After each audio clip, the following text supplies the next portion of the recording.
మీ అందరూ కూడా నా శుభాభివందనాలండి. అందరూ బాగున్నారు కదా? వాక్యంలోకి వెళ్దాం. 2వ దినవృత్తాంతాల గ్రంథము 22వ అధ్యాయము 2వ దినవృత్తాంతాల గ్రంథము 22వ అధ్యాయము 3వ వచనం చదువుతున్నాను చూడండి.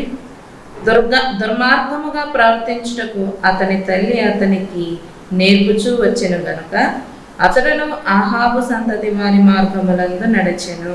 చిన్న ప్రార్థన చేసుకున్నాము. మహాగణుడ, పరిశుద్ధుడ, ప్రేమ కలిగిన తండ్రి, దయ కలిగిన మా యేసయ్య, నీ పరిశుద్ధమైన నామానికి వందనాలు. ఈ దినము నాయన నీ వాక్య వర్తమానం అందించడానికి కృప, సమయాన్ని, భాగ్యాన్ని మాకు దయచేసిన తండ్రి నీకు వందనాలు. అయ్యా, నా శరీర ప్రాణాత్మ నీ చేతులుగా అప్పగిస్తున్నాను. మాట్లాడేది నేను కాదయ్యా, నాయందు మీరుండి నాయన ప్రతి బిడ్డతో మీరు మాట్లాడమని, వారి హృదయాలు వాక్యాలు భద్రపరచమని, వాక్యానుసారమైన జీవితాలు జీవించడానికి నీ కృపా, ధన్యత, భాగ్యాన్ని దయచేయమని యేసు పరిశుద్ధ వేడుకను ప్రార్థిస్తున్నాను పరమ తండ్రి, ఆమేన్. ఇక్కడ మాకు ఒక స్త్రీ కనబడుతుంది కదండి. ఆ స్త్రీ ఎవరంటే, ఆ స్త్రీ పేరు అతల్య. 2వ వచనం చదువుతాను చూడండి. అహజ్యా ఏలనారంభించినప్పుడు 42 ఏండ్ల వాడి యెరూషలేములో 1 సంవత్సరం ఏలెను. అతని తల్లి ఒమ్రీ కుమార్తె, ఆమె పేరు అతల్య. ఆ తల్లి గారి పేరు ఏంటండి? అతల్య. ఈవిడంట తన కుమారుడికి ఏం నేర్పుతుందంట?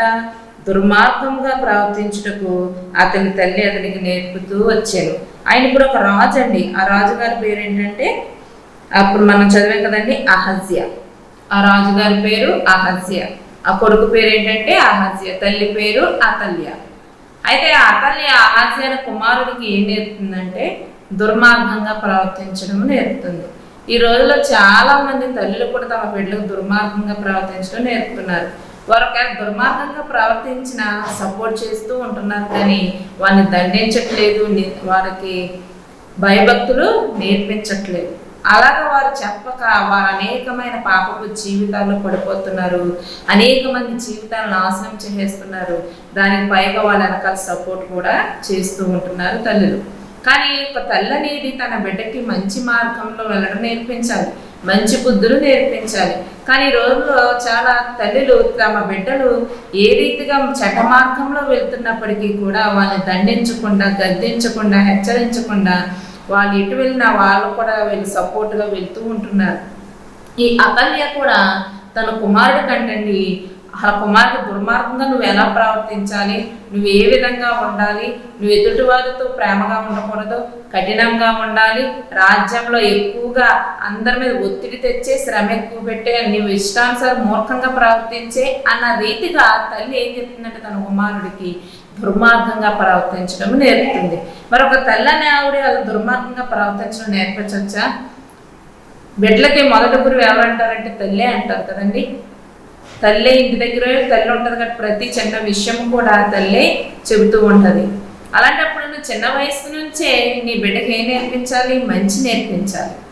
ఎదుటి వారితో ఎలా ఉండాలి, పెద్దవారితో ఎలా ఉండాలి, నీకంటే చిన్నవారితో ఎలా ఉండాలి, తల్లిదండ్రులతో ఎలా ఉండాలి, ఉపాధ్యాయులతో ఎలా ఉండాలి, సమాజంలో ఎలా ఉండాలని నీ బిడ్డలకి వారు వయసుకు వచ్చే అది కొంచెం జ్ఞానం, మాటలు అర్థమవుతున్నాయి అంటే ఈ సమాజంలో ఎలా బ్రతకాలి, పెద్దవారితో ఎలా ఉండాలి, చిన్నవారితో ఎలా ఉండాలి, అలాగే నీకంటే చిన్న వయసు వారితో ఎలా ఉండాలి, చుట్టుపక్కల వారితో ఎలా మాట్లాడాలి, నీ తోటి విద్యార్థులతో ఎలా మాట్లాడాలి, ఉపాధ్యాయులతో ఎలా మాట్లాడాలి, నీకంటే పెద్ద వయసు తాతయ్యలు, అమ్మమ్మలు, నానమ్మలు ఉంటారు, వారితో ఎలా మాట్లాడాలి, నీతో సమాన వయసు అయితే ఆడపిల్లలు అయితే మగపిల్లలతో, మగపిల్లలైతే ఆడపిల్లలతో ఏ విధంగా ప్రవర్తించాలి, ఏ విధంగా మాట్లాడాలి, వారితో ఎలా హద్దుల్లో ఉండాలని ప్రతి మంచి మాటలు నీ బిడ్డలకి మంచి అనేది నేర్పాలి, కానీ చెడ మాటలు అనేవి నేర్పకూడదు.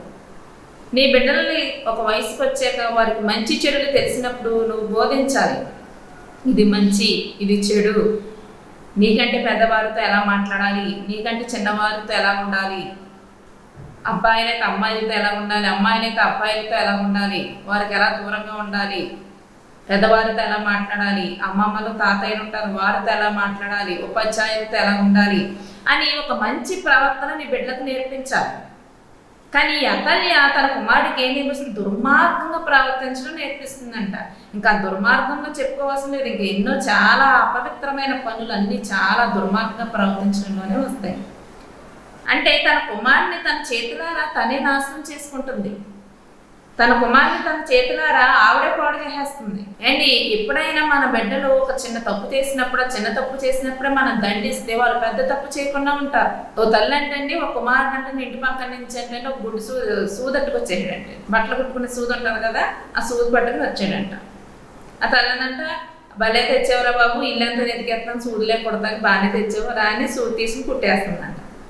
సూది కాస్త తర్వాత ఏమవుతుందంటే ఒక్కోటి అలాగ పెద్ద పెద్ద పెద్ద వస్తువులు తెస్తా ఉంటే నా బాబే నా బంగారు బాగానే తెచ్చేస్తున్నా, కొనుక్కోలేకుండా తల్లి ఏం చేస్తుంది, సమర్థిస్తుంది.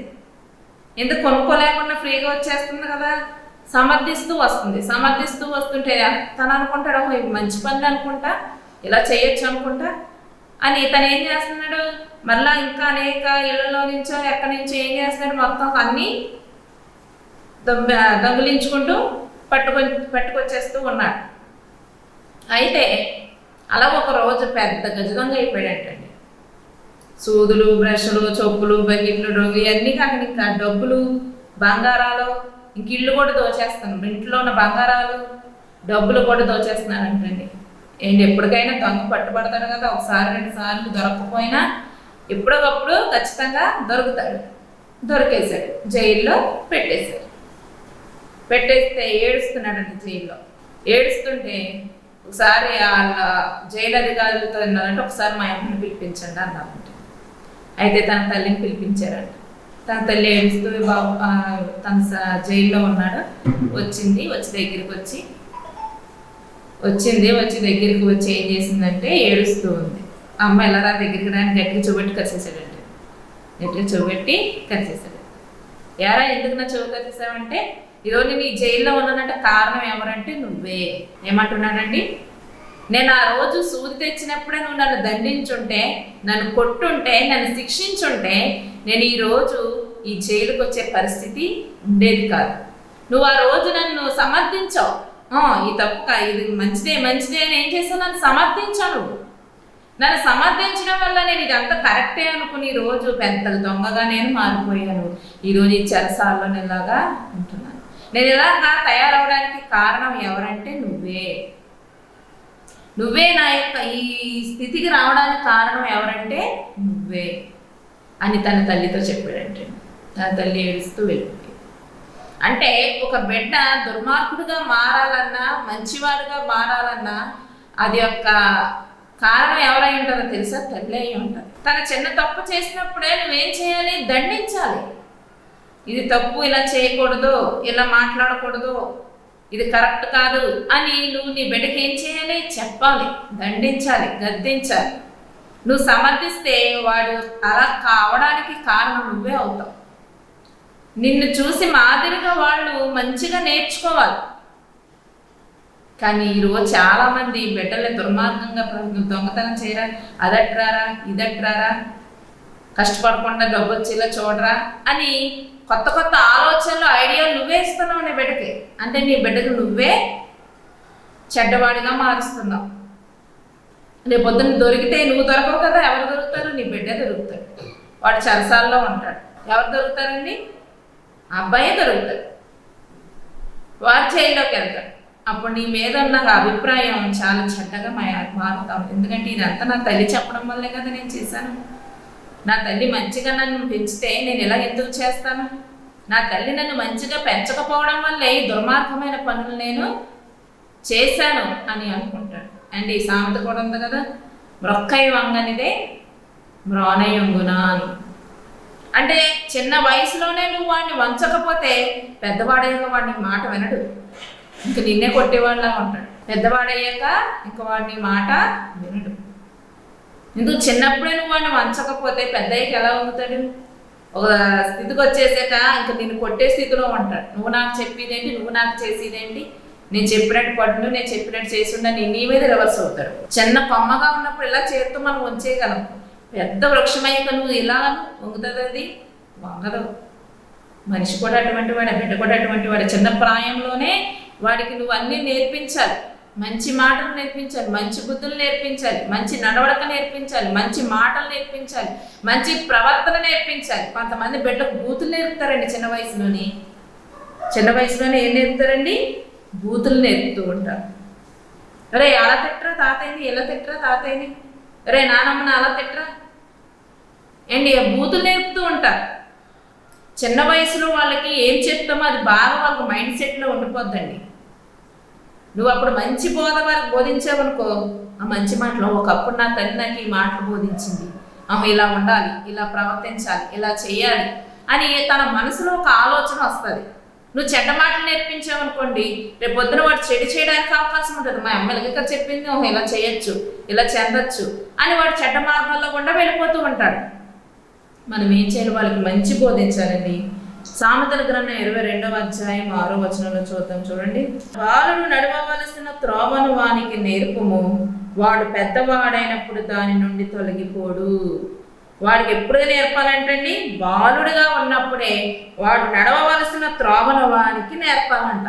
అప్పుడు వాడి పెద్దవాడైనప్పుడు దాని నుండి తొలగిపోడు. అంటే చిన్నప్పుడుగానే, బాలుడుగా ఉండగానే ప్రతి విషయము వాడికి బోధించాలి, ప్రతి మాటలు వాడికి బోధించాలి, మంచి మాటలే బోధించాలి, మంచిగానే చెప్పాలి, మంచి ప్రవర్తన చెప్పాలి, మంచి నడవడిక చెప్పాలి, మంచి మాటలు వాళ్ళకి బోధించాలి. దేవుని మాటలు బోధించు వాళ్ళకి, దేవుని వాక్యాన్ని కథల రూపంలో ఒక మాట చెబుతూ ఉండు. మన 10 ఆజ్ఞలు ఉన్నాయి, 10 ఆజ్ఞలు వారికి బోధించు, చెప్పు. ఒరే దేవుడు మనకంటూ ఒక 10 ఆజ్ఞలు ఇచ్చి ఉన్నాడు, ఈ 10 ఆజ్ఞలు మనం పాటించాలి. నరహత్య చేయకూడదు, అబద్ధాలు ఆడకూడదు, దొంగతనం చేయకూడదు, వ్యభిచరింపకూడదు, పొరుగువానిది ఏది ఆశించకూడదు, పొరుగువానిది ఏది మనం పట్టుకొచ్చేకూడదు. మన దేవుడు ఒక్కడే. ఇవన్నీ నీ బిడ్డకు బాలుడై ఉన్నప్పుడే వాడికి నేర్పించాలంట. ద్వితీయోపదేశ కాండము 6వ అధ్యాయము 6వ వచనం చదువుతున్నాను, చూడండి. నేడు నేను నీకు ఆజ్ఞాపించు ఈ మాటలు నీ హృదయంలో ఉండవలెను, నీవు నీ కుమారులకు వాటిని అభ్యసింపచేసి నీ ఎంట కూర్చుంటున్నప్పుడును, త్రోవలు నడిచినప్పుడును, పండుకొనున్నప్పుడును, లేచినప్పుడును వాటిని గూర్చి మాట్లాడవలెను. సూచనగా వాటిని నీ చేతికి కట్టుకొనవలెను. అవి నీ కన్నుల నడుమ బాసికమలవలే ఉండెను. నీ ఇంటి ద్వార బంధముల మీదను, నీ గౌనుల మీదను వాటిని వ్రాయవలెను. చూసారండి దేవుడి వాక్యం ఎంత స్పష్టంగా చెప్తుందో. మన దేవుడు ఆజ్ఞాపించిన ప్రతి మాటనంట మన యొక్క హృదయాల్లో ఉండాలంట. అవి ఏం చేయాలంటే నీవు నీ కుమారులకు వాటిని అభ్యసింపజేసి, అంటే దేవుని యొక్క మాటలు వారికి చెప్పాలి. ఒరే దేవుడు మనకిచ్చిన ఆజ్ఞలు ఇవి, మనకిచ్చిన ధర్మశాస్త్రం ఇది. ఆ ధర్మశాస్త్రంలో దేవుడు మనకు కొన్ని ఆజ్ఞలు ఇచ్చాడు. దేవుడికి నచ్చినట్టు బ్రతకమన్నాడు, దేవుడికి లోబడి బ్రతకమన్నాడు, నీతిగా బ్రతకమన్నాడు, యథార్థంగా బ్రతకమన్నాడు, కష్టపడి బ్రతకమన్నాడు. దేవుడు మనకి ఎన్నో మాటలు దేవుని వాక్యంని ధర్మశాస్త్రంలో దేవుడు మనకు బోధించి ఉన్నాడు. ఇదిగో ఇవన్నీ నువ్వు చక్కగా వినాలి. నేను చెప్తున్నప్పుడు చక్కగా శ్రద్ధగా వినాలి. వాటిని ఏం చేయాలంటే, బిడ్డలకు ఏం చేయాలంటండి? అభ్యసింపజేసి నీ ఎంట కూర్చుంటున్నప్పుడును, చక్కగా పని అయిపోయాక బిడ్డలకు హోంవర్క్స్ గట్టు చేయించేసాక నీ బిడ్డ నువ్వు కూర్చుని ఏం చేయాలంటే, నీ బిడ్డకి ఆ దేవుని మాటల్లో కథల రూపంలోనో, దేవుని ఆజ్ఞల రూపంలోనో, లేదా ఒక కంఠస్థ వాక్యం రూపంలోనో నీ బిడ్డలకు ఏం చేయాలంట? చెప్పాలంట. కూర్చుని ఏం చేస్తారండి? నువ్వు సెల చూడరా, నేను సెల చూస్తాను, అలా కాదు బిడ్డలకు చెప్పడం. వాళ్ళు కాసేపు ఆడుకుంటా పోదానండి, మరీ ఆడుకోనివ్వద్దు, మరీ ఏం చేయించద్దని అంటలేదు. అంటే కొంత సమయము దేవుని మాటలు బోధించండి, వారికి ఆడుకునే సమయాన్ని ఆడుకునివ్వండి. అలాగే కొంత సమయం ఏం చేయాలంటే దేవుని మాటలు కూడా బోధించాలి. నీవు కూర్చున్నప్పుడు వాటిని నీవు ఇంట కూర్చున్నప్పుడు, త్రోవలు నడిచినప్పుడును, అలాగే నువ్వు ఎక్కడికైనా బయటికి వెళ్ళినప్పుడు కూడా, నీ బిడ్డను తీసుకువెళ్తున్నప్పుడు కూడా దేవుడి మాటలు చెప్పాలంట. అలాగే పండుకున్నప్పుడు కూడా చెప్పాలంట. ఇదివరకు చూడండి, చాలా పాత రోజుల్లో పిల్లలకి అవి కథలు చెబుతూ ఉండేవారు పడుకునేటప్పుడు. అమ్మాయి ఏదైనా కథ చెప్పనంటే 7 చేపల కథలు, పేదరాశి పెద్దమ్మ కథలు, లేకపోతే వాకిట్లో పంచం వేసుకుని చందమామని చూపిస్తూ చందమామ కథలు. అలాగే పెద్దవారు నిజంగా భలే కథలు చెప్పేవారండి, చాలా మంచి మంచి కథలు చెప్పేవారు రాత్రి పడుకున్నప్పుడు. అలాగే నీ బిడ్డ పడుకున్నప్పుడు, నువ్వు పడుకున్నప్పుడు ఏం చేయలేదంటే, నీ బిడ్డకి ఒక మంచి కథ లాంటిది. అంటే మన బైబిల్ గ్రంథంలో బోల్ మంది గొప్పవారు ఉన్నారు. ఒక యోసేపు ఉన్నాడు, ఒక దావీదు ఉన్నాడు, ఒక సమూయేలు ఉన్నాడు, అండ్ ఎంతమంది భక్తులు లేరు? యేసయ్య ఉన్నాడు, వారి శిష్యులు పౌలు గారు, పేతురు గారు వీళ్ళు ఉన్నారు, అబ్రహాం ఉన్నారు, ఇస్సాకు ఉన్నారు, యాకోబు ఉన్నారు. వీళ్ళందరిలో కొన్ని మంచి అయిన కథల రూపంలో నీ బిడ్డలకు చెబుతూ ఉంటే ఈ భక్తుడు ఎంత అలాగా ఉన్నాడా, దేవుడి పట్ల ఎలా ఉన్నాడా, దేవుడి పట్ల ఎంత మంచి మార్గంలో నడిచాడా, ఆ కథ ఆ భక్తుడి యొక్క స్టోరీ నువ్వు ఏం చేయాలి కథల రూపంలో నీ బిడ్డలకు చెప్పినప్పుడు వారు ఆ సమయం వచ్చినప్పుడు తుట్టిల్లో పోకుండా ఉంటారు. నా తల్లి చిన్నప్పుడు నేను పడుకున్నప్పుడు నాకు ఈ భక్తుడి గురించి చెప్పింది. ఆ భక్తుడు శ్రమల్లో ఎలా నిలబడి ఉన్నాడా, అయితే నేను నిలబడి ఉంటాను. ఆ భక్తుడికి శోధన వచ్చిందా, ఆ శోధన నుంచి పారిపోయాడా, అయితే నేను కూడా నాకు శోధనలు వస్తున్నాయి, ఆ శోధన నుంచి నేను పారిపోవాలి. దేవుని యందు భయభక్తులు కలిగి ఉండాలి. చెడ్డ సహవాసాలకు వెళ్ళకూడదు, చెడ్డ మాటలు మాట్లాడకూడదు, చెడ్డవారితో స్నేహం చేయకూడదు. అలాగా ప్రతి ఒక్కరితో కూడా ఎలా ఉండాలో వారు నేర్చుకుంటారు. నువ్వు చెప్పకుండా వాళ్ళు ఎలా నేర్చుకుంటారు? ముందంటే మనం నేర్చుకోవాలంట, తర్వాత బిడ్డలకు చెప్పాలంట. ముందు ఎవరు నేర్చుకోవాలంటండి? మనము నేర్చుకోవాలి. ద్వితీయోపదేశకాండం 4వ అధ్యాయం 10వ వచనం చూద్దాం. ద్వితీయోపదేశకాండం 4వ అధ్యాయం 10వ వచనం చూద్దాం. చూడండి. నీవు హోరేబులో నీ దేవుడైన యెహోవా సన్నిధిని నిలిచి ఉండగా యెహోవా నా యొద్దకు ప్రజలను కూర్చుము, వారు ఆ దేశం మీద బ్రతుకు దినములన్నీ నాకు భయపడ నేర్చుకుని తమ పిల్లలకు నేర్పునట్లు వారికి నా మాటలు వినిపించదనని ఆయన నాతో చెప్పిన దినము గూర్చి వారికి తెలుపుము. దేవుడు ఏమంటున్నారండి? వారు నా యొద్దకు సమకూర్చు, ప్రజలను కూర్చుము, వారు ఆ దేశం మీద బ్రతుకు దినములన్నీ నాకు భయపడ నేర్చుకుని. మనం దేవునికి ఏమవ్వాలి? భయపడాలి. చిన్నవాళ్ళైనా పెద్దవాళ్ళైనా ఎవరైనా సరే దేవుని యందు ముందు భయం ఉండాలండి. ముందు నీకుంటే పిల్లలకు వస్తుంది అండి. పిల్లలు ఏదైనా తల్లిదండ్రులను చూసి నేర్చుకుంటూ ఉంటారు. తల్లిదండ్రులు ఏ విధంగా ప్రవర్తిస్తున్నారో వాళ్ళు పసిగడుతూ ఉంటారు. మనం అనుకుంటాం వాళ్ళు చూడలేదులే వింటలేదులే అనుకుంటాం, కానీ వాళ్ళు ప్రతీది కూడా పసిగడతారండి. ప్రతీది కూడా కొంచెం చిన్నపిల్ల ఆడపిల్ల అయితే తన తల్లి ఏ విధంగా జడ వేసుకుంటుందో, ఏ విధంగా చీర కట్టుకుంటుందో వాళ్ళు చిన్న చిన్న చున్నీలు తీసుకుని ఆ విధంగా కట్టుకుని ఆడుతూ ఉంటారు. అబ్బాయిలు అయితే తండ్రి ఎలాగా హెయిర్ దూతున్నారు, ఎలా డ్రెస్సింగ్ చేసుకుంటారు, ఎలా ఉంటున్నారు తండ్రిని చూస్తే కుమారులు నేర్చుకుంటారు. అంటే మన బిడ్డలు మంచివారు అవ్వాలన్నా చెడ్డవారు అవ్వాలన్నా మన ప్రవర్తన మీద కూడా ఆధారపడి ఉంటుంది. తల్లిదండ్రుల ప్రవర్తన మీద కూడా ఆధారపడి ఉంటుంది. నువ్వు ఒక భక్తురాలు అయ్యి, నువ్వు ఒక ప్రార్థనాపరాలు అయ్యి, ప్రార్థనా జీవితం కలిగి ఉండి, నువ్వు దేవునికి భయభక్తులు కలిగి ఉండి చెడుతనాన్ని విడిచిపెడితే నీ బిడ్డలు నిన్ను కూడా చూసి అయ్యా నా తల్లి ఎంత పవిత్రంగా ఉంది, నా తల్లి ఎంత యథార్థంగా ఉంది, అయ్యా నా తల్లి అస్సలు దేవుని విడిచిపెట్టదు, ప్రార్థన విడిచిపెట్టదు, దేవుని సన్నిధి పరుగులెట్టుకుంటూ వెళ్ళిపోతుంది. ఇలా ఉండాలా భక్తి, దేవుని అంత ఇలా భయంగా ఉండాలని నిన్ను చూసి నీ బిడ్డలు నేర్చుకుంటారు. నీకే లేదు ప్రార్థన జీవితం, నీకే లేదు వాక్య జ్ఞానం. ప్రార్థన అంటేనే నిర్లక్ష్యం. ప్రార్థన జరుగుతుంటే నువ్వు ఇంటికి కూర్చొని సీరియల్ చూస్తూ ఉంటావు. వాళ్ళు అనుకుంటారు ప్రార్థనలకు వెళ్ళకపోయినా పర్లేదు, అమ్మాయి అమ్మకి మరి ఈరోజు మీటింగులు పెట్టారు వెళ్ళలేదు, ఇంటికాడ కూర్చొని ఆ సీరియల్ ఈ సీరియల్ చూస్తూ ఉంది, లేదా ఆ సినిమాలు ఈ సినిమాలు చూస్తుంది, వెళ్ళకపోయినా పర్వాలేదు అనమాట, అయితే మేము కూడా చూడొచ్చు అని నీతో పాటు నీ పక్కన కూర్చొని కుమారుడు కూడా ఏం చూస్తుంది, నీ కుమార్తె కూడా ఏం చూస్తుంది అంటే నీతో పాటు సినిమాలు సీరియళ్ళు చూస్తుంది. అంటే నీ బిడ్డలకు ముందు మాదిరి నువ్వే ఉండాలి. నిన్ను చూసే వాళ్ళు నేర్చుకుంటారు. బాల్య దినములందే వారికి సృష్టికర్తను చెప్పాలంట, స్మరణ చేయాలంట. ఈ రోజులు ఈ కాలంలో చాలా మంది బిడ్డలు కూర్చోబెట్టి ఓపిక చెప్పేవారు లేరు. ఎందుకంటే భర్త ఉద్యోగానికి భార్య ఉద్యోగానికి వెళ్ళిపోయి వాళ్ళకోసం ఎల్లాడేసి ఇలా స్కూల్ నుంచి వచ్చాక పెట్టేసి వాళ్ళ నుంచి ఇంక పడుకుంటాం వెళ్తాం అంతే. ఇంకా కానీ బిడ్డలతో కలిసి కూర్చోవడం, బిడ్డలతో కలిసి మాట్లాడడం, బిడ్డలతో కలిసి ఫ్యామిలీ ప్రేయర్ చేయడం, ఇవన్నీ ఉండక బిడ్డలు ఏమవుతున్నారంటే పక్కదారి పడుతున్నారు, చెడ్డ మార్గానికి వెళ్తున్నారు, దుర్మార్గంగా ప్రవర్తించడానికి వెళ్తున్నారు. అంత దుర్మార్గంగా ప్రవర్తిస్తే రేపొద్దున వారి జీవితాలే పాడైపోతాయి. ఇక్కడ అంటున్నాడు దేవుడు, ముందు మీరు నేర్చుకుని నాకు భయపడ నేర్చుకుని తమ పిల్లలకు నేర్పునట్లు.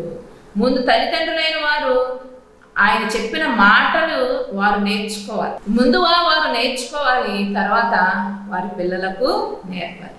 ఇది మంచిదిరా, ఇది చెడ్డదిరా, నువ్వు ఆడవాళ్ళతో ఇలా ఉండాలి, ప్రతి ఆడది కూడా నీ తల్లితో చెల్లితో సమానం, ఎదుటి వాళ్ళతో ఎలా ఉండాలి, ఎలా మాట్లాడాలి, ఎవరి జీవితాన్ని పాడు చేయకు, ఎవరి గురించి అబద్ధంగా మాట్లాడకు, అబద్ధ సాక్ష్యాలు చెప్పకు అని ప్రతీది కూడా అంటండి మన బిడ్డలకి నేర్పించాలి. ఈ అతల్య అయితే తన బిడ్డకి ఏం నేర్పిందంటే దుర్మార్గంగా ప్రవర్తించడము నేర్పించింది.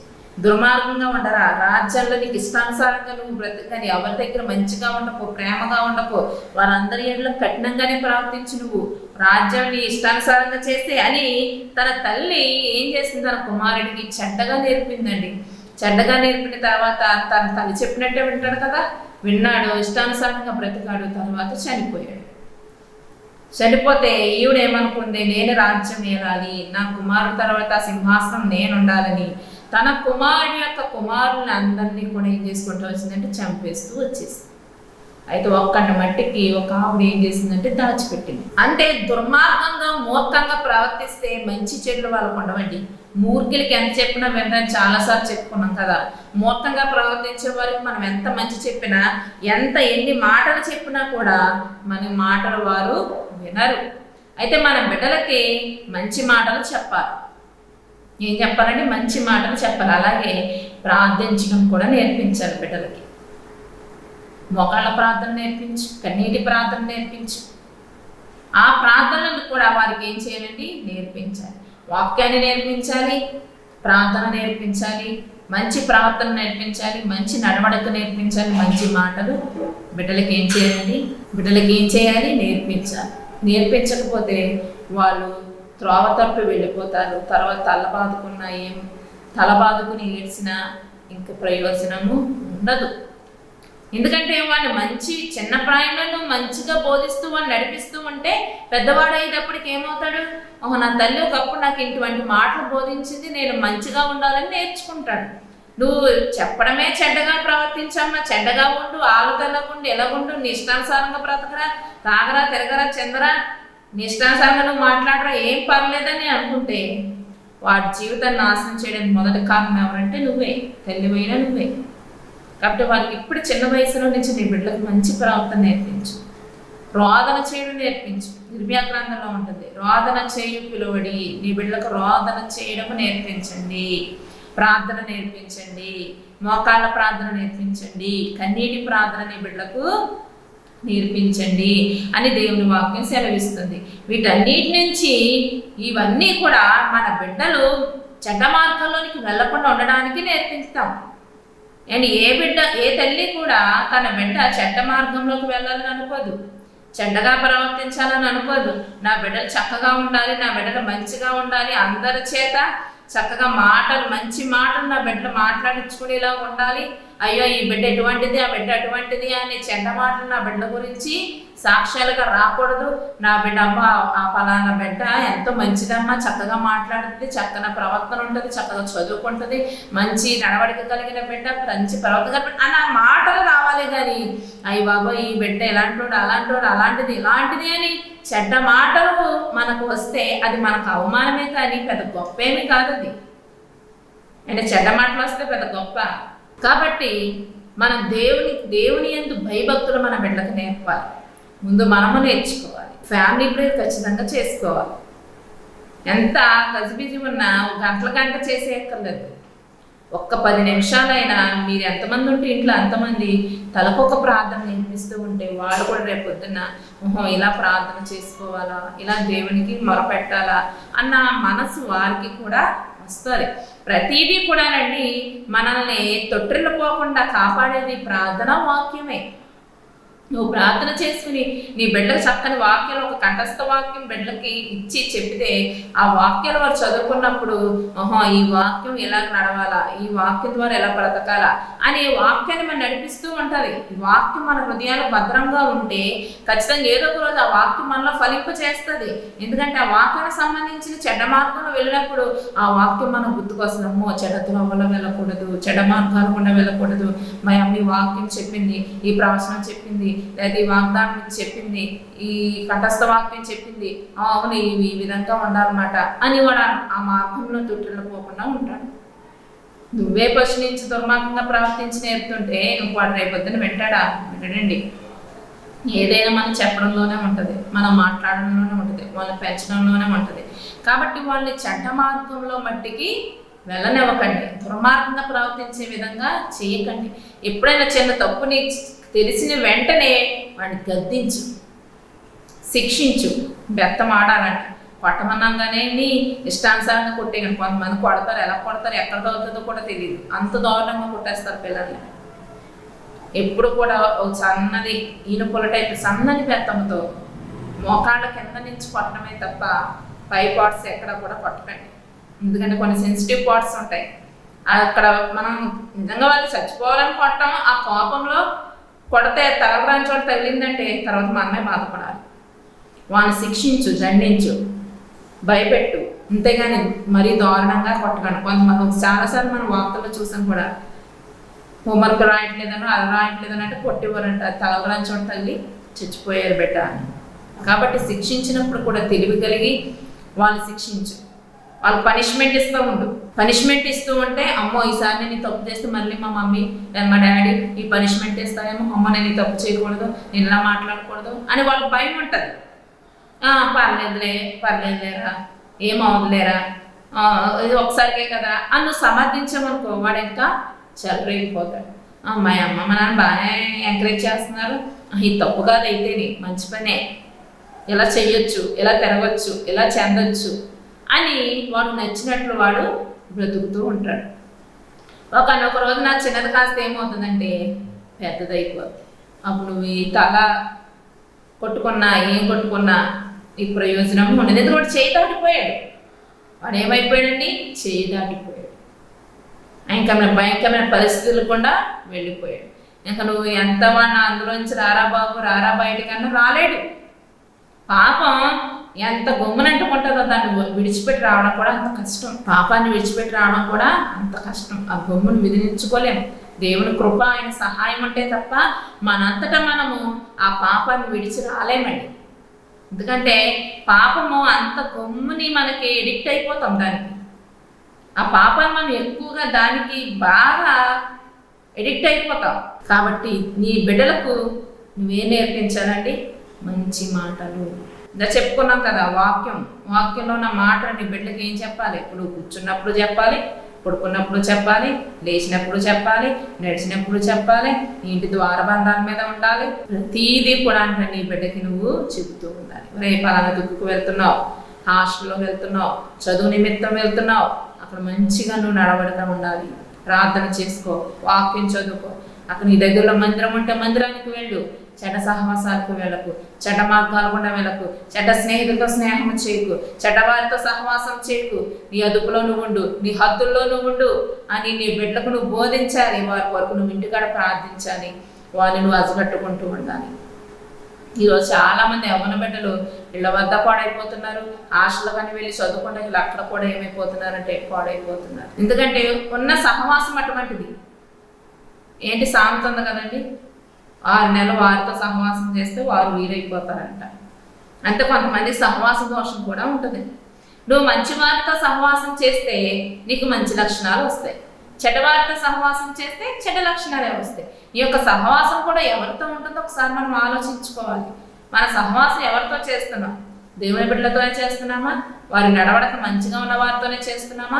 వారి మాటలు సరిగ్గా ఉన్న వారితోనే చేస్తున్నామా? అండ్ ఇప్పుడు ఒక బూతులు మాట్లాడే వాడితో నువ్వు ఫ్రెండ్షిప్ చేస్తున్నావు అనుకోండి, వాడు మాట్లాడుతూ ఉంటే ఒక రోజు నీకు కూడా ఆ బూతులు వచ్చేస్తూ ఉంటాయి. ఒక తాగుబోతుతో నువ్వు సహవాసం చేస్తున్నావు అనుకోండి, వాడు అంటాడు రారా షాప్కి వెళ్దామంటాడు, నువ్వు వాడు మాట తీయకుండా వెళ్తావు. వాడు ఏం చేస్తాడు, తాగరా అంటే నాకు వద్దు, నేను అలవాట్లేదు అంటావు. ముందు డ్రింక్ అంటాడు, తర్వాత పర్లేదు ఏం తాగుపాలి కొంచెం అంటాడు. ఆ కొంచెం కాస్త ఏమవుతుంది, నువ్వు కూడా వాడుకుని వేరు తాగిపోతుంది. అంటే ఒక చెడ్డవాడితో నువ్వు సహవాసం చేస్తే ఆ చెడ్డ లక్షణాలు నీలోకి వస్తాయి. ఒక మంచివాడితో నువ్వు సహవాసం చేస్తే ఆ మంచి లక్షణాలు నీలోకి వస్తాయి. కాబట్టి నీ సహవాసం కూడా ఎవరితో ఉంటుందో ఒకసారి చూసుకో. కాబట్టి ఇప్పుడైనా నీ బిడ్డలు ఎవరైనా నువ్వు పాపం జోలికి వెళ్తుంటే నువ్వు సమర్థిస్తూ వస్తున్నావేమో ఒకసారి ఆలోచించు. ఒక తల్లి ఓ తండ్రి ఆలోచించి నీ బిడ్డను మంచి మార్గంలో నువ్వు నడిపించు, మంచి సహవాసంలో నడిపించు, దేవుని మాటలు బోధించు, దేవుని వాక్యం వారి హృదయాల్లో చెప్పు, వాళ్ళకి భద్రపరచుకోమని వారి వరకు ప్రార్థించు, వారికి ప్రార్థన చేయడం నేర్పించు. అప్పుడు నీ బిడ్డలు కూడా దుర్మార్గముగా ఈ అతల్య కుమారుడు వలె కాకుండా మంచి కుమారుడిగా, మంచి కుమార్తెగా నీ బిడ్డల్లో కూడా దేవుడు మంచి మార్గంలో నడిపిస్తాడు. అట్టి కృప దేవాతి దేవుడు మనందరికీ దయచేయును గాక. ఆమేన్.